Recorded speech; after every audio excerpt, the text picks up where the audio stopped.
before and after.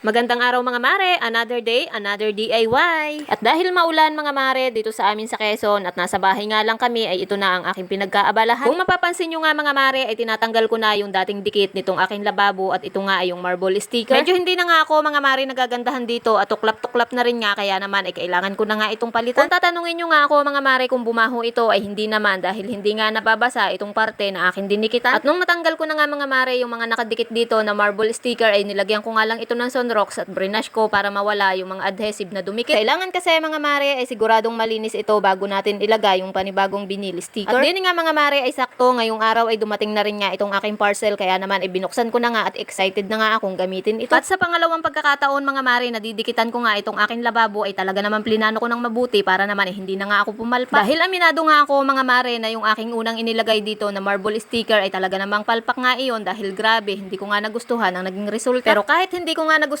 mga mare ang naging resulta nun ay hinayaan ko na nga lang din na nakadikit dito para naman ay magamit ko at hindi nga masayang. Kaya naman nung nasira-sira na nga mga mare ay talaga namang nagkaroon na nga ako ng pagkakataon para ito ay mapalitan. At din nga mga mare ay hindi na nga ako nakapaghintay at talaga naman dumiskarte na nga ako para magising si Mr. Huy. Natutulog kasi siya mga mare kanina kaya naman ay talaga namang gumawa na nga ako ng paraan para ito ay magising dahil hindi ko nga kayang maglagay na mag-isa. Meron kasi siya mga maring pattern na kailangan sundin para naman ay mas maging malinis at maaliwalas nga itong ating vinyl tiles na ilalagay. Pagpasensyahan nyo na nga mga mare kung puro likod na nga namin ang inyo nakikita at talaga namang inaayos nga namin ni Mister yung design na nakalagay dito sa vinyl tiles. At kung gusto nyo rin nga pala mga mare nitong vinyl tiles na aking ginagamit ay ilalagay ko nga sa aking yellow basket at syempre nasa comment section ko nga rin ang link nito. Tamang-tama nga ito mga mare do sa mga gustong mag-tiles pero wala pang ang budget dahil talaga namang parang tiles na rin nga ang naging outcome nito. Pero kung meron na rin naman kayong budget mga mare ay magpa-tiles na nga lang kayo dahil yun nga ay pang matagalan. Pero sa katulad ko mga mare na pang DIY nga lang yung budget ay talaga naman super satisfied na nga ako sa naging outcome nito. Bali hindi pa nga iyan mga mare nakadikit pero talaga naman sobrang excited na nga ako. Kung gagamit nga kayo mga mare ng ganitong vinyl sticker ay mas mabuti na sundin niyo yung design na nakalagay para naman ay mas malinis. At hindi nga siya magulong tingnan mga mare kung susundin nga yung pinakang design nito. Sa mga nagtatanong pala mga mare kung bakit wala nga akong nai-upload nitong mga nakaraang araw ay talaga namang hindi ko na nga magawa dahil sa sobrang busy. Halos lagi nga kami mga maring maghapon dun sa aming taniman kaya naman pag uuwi ko nga dito sa bahay ay talaga namang ubos na nga ang aking powers. Magpapahinga nga lang mga mare pag uuwi dito sa bahay tapos kinabukasan ay laban nga ulit. At wala rin nga mga maring internet do sa aming kubo kaya naman ay halos hindi na nga ako makapag-cellphone. At hayaan nyo nga mga mare sa mga susunod na araw ay talaga naman babawi nga ako sa inyo. Anyway, sa video ito mga mare ay nag-uumpisa na si Mister na idikit itong vinyl tiles. Pasalamat nga rin ako mga mare kay Mister dahil sa ganitong bagay nga ay talaga naman suporta din nga siya sa akin. At dito nga mga mare ay talaga namang gamit na gamit din nga ni Mister yung kanyang skills sa pagsusukat. At dahil nakakautay din naman siya mga maring mag-install nga ng tiles ay talaga namang basic na nga lang sa kanya ang paglalagay nitong vinyl tiles. Kapag may Mister nga tayo mga mare na talaga namang marunong tumulong sa mga ganitong gawain ay talaga namang mas napapadali at napapagaan nga ang ating mga gawain. Nalibang na rin nga mga mare si Mister sa pagdidikit dito kaya naman ay hindi na nga niya naisipan pa na magdamit. Ako lang ba mga mare yung ganito na kapag may gagawin ay talaga namang hindi mapapakali hanggat hindi ko nga nagagawa at hindi natatapos. Kung mapapansin nyo nga mga mare yung hanging cabinet na nasa itaas ng aming kusina ay ako rin nga lang ang gumawa niyan. At sa susunod nga mga mare pag nagkaroon ako ng budget ay bibili ako ng pintura dahil marami pa akong gustong kulayan dito sa aking kusina. Kung mapapansin nyo nga mga mare, sky blue at white ang combination ng aking kulay dito sa kusina at talaga namang gustong gusto ko nga ang kulay na ito. Napaka peaceful nga mga mare at ang sarap sa mata ng kulay na ito. At dahil hindi nga pantay mga mare itong aming lababo ay pinaglalagyan ko ng kapirasong vinyl tiles itong mga gilid. At para hindi naman mga mare pasukin ng tubig yung mga pagitan itong vinyl tiles ay nilagyan ko nga muna ng scotch tape. At habang hindi pa nga dumarating mga mare yung in-order kong tape para dito sa gilid ng lababo ay ito munang scotch tape ang aking nilagay para naman ay hindi rin pasukin ng tubig. Pero basta naman mga mare maganda ang pagkakadikit ay hindi naman basta-basta papasukin ng tubig. At ito na nga mga mare ang naging outcome at maraming salamat. Stay safe. God bless. Bye. Bukas ulit.